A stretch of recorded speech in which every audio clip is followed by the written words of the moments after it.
The Summer of the Beautiful White Horse. Narrated by PiEnglish. This story is about two poor Armenian boys who belong to a tribe whose hallmarks are trust and honesty. One day back there in the good old days when I was 9 and the world was full of every imaginable kind of magnificence, and life was still a delightful and mysterious dream, my cousin Murad, who was considered crazy by everybody who knew him except me, came to my house at 4 in the morning and woke me up tapping on the window of my room. "Aram," he said. I jumped out of bed and looked out of the window. I couldn't believe what I saw. It wasn't morning yet, but it was summer, and with daybreak not many minutes around the corner of the world, it was light enough for me to know I wasn't dreaming. My cousin Murad was sitting on a beautiful white horse. I stuck my head out of the window and rubbed my eyes. "Yes," he said in Armenian. "It's a horse. Horse. You're not dreaming. Make it quick if you want to ride." I knew my cousin Murad enjoyed being alive more than anybody else who had ever fallen into the world by mistake, but this was more than even I could believe. In the first place, my earliest memories had been memories of horses, and my first longings had been longings to ride. This was the wonderful part. In the second place, we were poor. This was the part that wouldn't permit me to believe what I saw. We were poor. We had no money. Our whole tribe was poverty-stricken. Every branch of the Garaglanian family was living in the most amazing and comical poverty in the world. Nobody could understand where we ever got money enough to keep us with food in our bellies, not even the old men of the family. Most important of all, though, we were famous for our honesty. We had been famous for our honesty for something like a less, even when we had been the wealthiest family in what we liked to think was the world. We were proud first, honest next, and after that we believed in right. None of us would take advantage of anybody in the world, let alone steal. Even though I could see the horse, so magnificent, even though I could smell it, so lovely, even though I could hear it breathing, so exciting, I couldn't believe the horse had anything to do with my cousin Murad or with me or with any of the other members of our family, asleep or awake, because I knew my cousin Murad couldn't have bought the horse, and if he couldn't have bought it he must have stolen it, and I refused to believe he had stolen it. No member of the Garaglanian family could be a thief. I stared first at my cousin and then at the horse. There was a pious stillness and humor in each of them which on the one hand delighted me and on the other frightened me. "Murad," I said, "where did you steal this horse?" "Leap out of the window," he said, "if you want to ride." It was true, then. He had stolen the horse. There was no question about it. He had come to invite me to ride or not, as I chose. Well, it seemed to me stealing a horse for a ride was not the same thing as stealing something else, such as money. For all I knew, maybe it wasn't stealing at all. If you were crazy about horses the way my cousin Murad and I were, it wasn't stealing. It wouldn't become stealing until we offered to sell the horse, which of course, I knew we would never do. "Let me put on some clothes," I said. "All right," he said, "but hurry." I leaped into my clothes. I jumped down to the yard from the window and leaped up onto the horse behind my cousin Murad. That year we lived at the edge of town, on Walnut Avenue. Behind our house was the country, vineyards, orchards, irrigation ditches, and country roads. In less than 3 minutes we were on Olive Avenue, and then the horse began to trot. The air was new and lovely to breathe. The feel of the horse running was wonderful. My cousin Murad, who was considered one of the craziest members of our family, began to sing. I mean, he began to roar. Every family has a crazy streak in it somewhere, and my cousin Murad was considered the natural descendant of the crazy streak in our tribe. Before him was our uncle Khosrov, an enormous man with a powerful head of black hair and the largest mustache in the San Joaquin Valley too. A man so furious in temper, so irritable, so impatient that he stopped anyone from talking by roaring, "It is no harm, pay no attention to it." That was all, no matter what anybody happened to be talking about. Once it was his own son Iraq running 8 blocks to the barber shop where his father was having his mustache trimmed to tell him their house was on fire. This man Khosrow sat up in the chair and roared, "It is no harm, pay no attention to it." The barber said, "But the boy says your house is on fire." So Khosrow roared, "Enough." So Khosrow roared, "Enough, it is no harm, I say." My cousin Murad was considered the natural descendant of this man, although Murad's father was Zorab, who was practical and nothing else. That's how it was in our tribe. A man could be the father of his son's flesh, but that did not mean that he was also the father of his spirit. The distribution of the various kinds of spirit of our tribe had been from the beginning capricious and vagrant. We rode and my cousin Murad sang. For all anybody knew, we were still in the old country where, at least according to some of our neighbors, we belonged. We let the horse run as long as it felt like running. At last my cousin Murad said, "Get down. I want to ride alone." "Will you let me ride alone?" I asked. "That is up to the horse," my cousin said. "Get down." "The horse will let me ride," I said. "We shall see," he said. "Don't forget that I have a way with a horse." "Well," I said, "any way you have with a horse, I have also."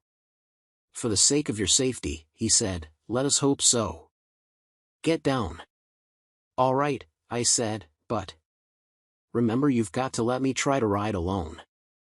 I got down and my cousin Murad kicked his heels into the horse and shouted, "Vizier, run." The horse stood on its hind legs, snorted, and burst into a fury of speed that was the loveliest thing I had ever seen.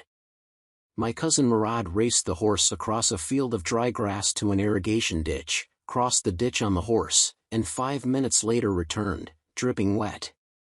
The sun was coming up. "Now it's my turn to ride," I said. My cousin Murad got off the horse. "Ride," he said. I leaped to the back of the horse and for a moment knew the most awful fear imaginable. The horse did not move.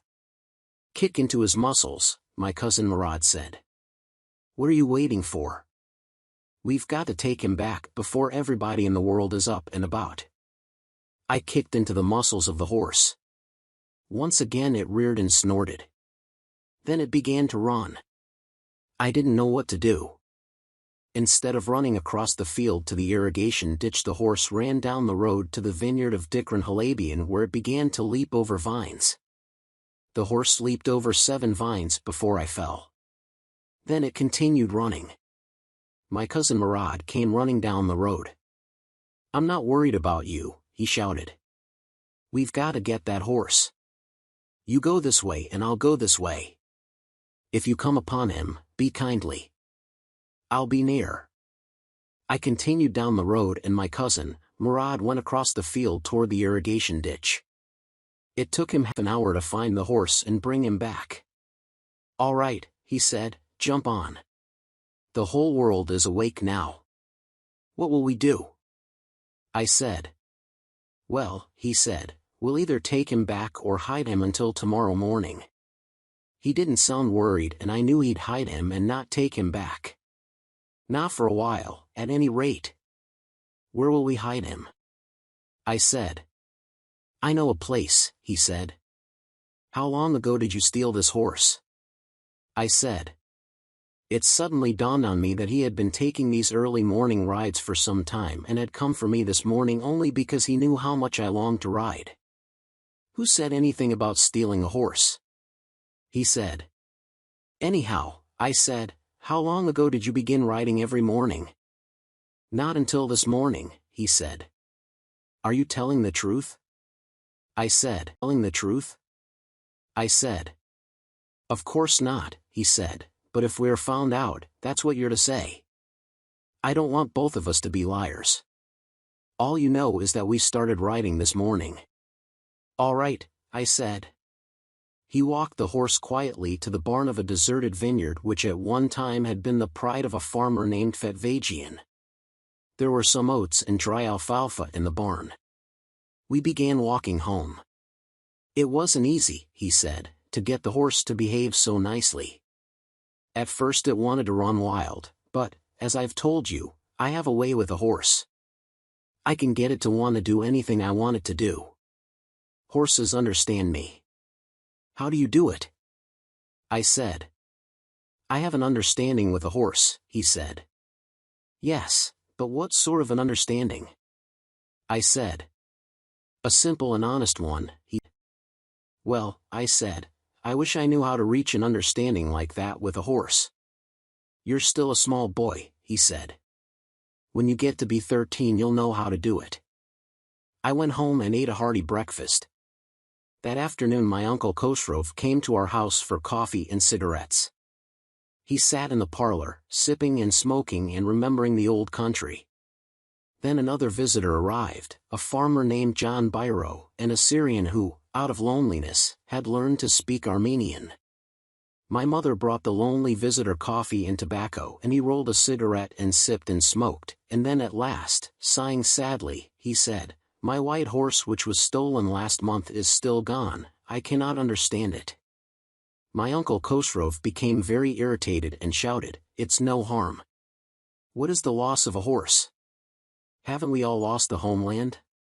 What is this crying over a horse? It'd be all right for you, a city dweller, to say," John Biro said, "but what of my Surrey? What good is a Surrey without a horse?" "Pay no attention to it," my Uncle Khosrov roared. "I walked 10 miles to get here," John Biro said. "You have legs," my Uncle Khosrov shouted. "My left leg pains me," the farmer said. "Pay no attention to it," my Uncle Khosrov roared. "That horse cost me $60, the farmer said. "I spit on money," my Uncle Khosrov said. He got up and stalked out of the house, slamming the screen door. My mother explained. "He has a gentle heart," she said. "It is simply that he is homesick and such a large man." The farmer went away and I ran over to my cousin Murad's house. He was sitting under a peach tree, trying to repair the hurt wing of a young robin which could not fly. He was talking to the bird. "What is it?" he said. "The farmer, John Biro," I said. "He visited our house. He wants his horse. You've had it a month. I want you to promise not to take it back until I learn to ride." "It will take you a year to learn to ride," my cousin Murad said. "We could keep the horse a year," I said. My cousin Murad leaped to his feet. "What?" he roared. "Are you inviting a member of the Garaglanian family to steal? The horse must go back to its true owner." "When?" I said. "In 6 months at the latest," he said. He threw the bird into the air. The bird tried hard, almost fell twice, but at last flew away, high and straight. Early every morning for 2 weeks my cousin Murad and I took the horse out of the barn of the desert, rode it, and every morning the horse, when it was my turn to ride alone, leaped over grapevines and small trees and through me and ran away. Nevertheless, I hoped in time to learn to ride the way my cousin Murad rode. One morning on the way to Fetvagian's deserted vineyard we ran into the farmer John Biro who was on his way to town. "Let me do the talking," my cousin Murad said. "I have a way with farmers." "Good morning, John Biro," my cousin Murad said to the farmer. The farmer studied the horse eagerly. "Good morning, son of my friends," he said. "What is the name of your horse?" "My heart," my cousin Murad said in Armenian. "A lovely name," John Biro said, "for a lovely horse. I could swear it is the horse that was stolen from me many weeks ago. May I look into his mouth?" "Of course," Murad said. The farmer looked into the mouth of the horse. "Tooth for tooth," he said. "I would swear it is my horse if I didn't know your parents. The fame of your family for honesty is well known to me. Yet the horse is the twin of my horse. A suspicious man would believe his eyes instead of his heart. Good day, my young friends." "Good day, John Biro," my cousin Murad said. Early the following morning we took the horse to John Biro's vineyard and put it in the barn. The dogs followed us around without making a sound. "The dogs," I whispered to my cousin Murad. "I thought they would bark." They would at somebody else, he said. I have a way with dogs. My cousin Murad put his arms around the horse, pressed his nose into the horse's nose, patted it, and then we went away. That afternoon John Biro came to our house in his surrey and showed my mother the horse returned. I do not know what to think, he said. The horse is stronger than ever. Better tempered, too. I thank God. My uncle Khosrov, who was in the parlor, became irritated and shouted, Quiet, man, quiet. Your horse has been returned. Pay no attention to it. The end. Thank you for listening. Please like, share and subscribe to PiEnglish.